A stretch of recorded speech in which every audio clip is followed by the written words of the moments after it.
اللعب باتنين خط وسط مدافع زي ما عمل هناك امر لابد منه. وجود مروان وجنبه احمد رضا بيدي لك هنا حريه ومرونه في ان انت تطلع بالكره بشكل جيد، لان احمد رضا كورته كويسه ولان مروان كورته كويسه، بشرط انه يدي لمروان القدره والتصريح انه يلعب لعبه وانه يلعب كرات طويله، او انه يساهم في بناء اللعب ويزيد اعتمادا على وجود احمد رضا، والعكس بالعكس.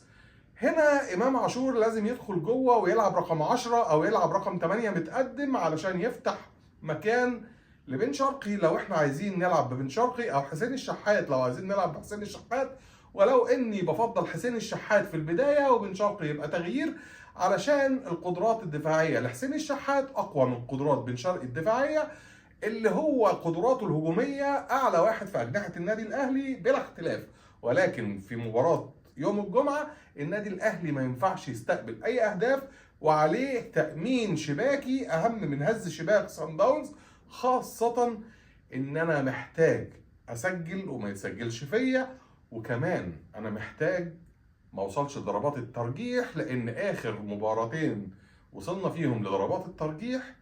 ما كناش بنحقق نتائج هايله على المستوى القاري، لاننا خسرنا من الزمالك ولاننا خسرنا من باتشوكا، بطوله كانت مهمه جدا جدا جدا عند النادي الاهلي وجمهوره.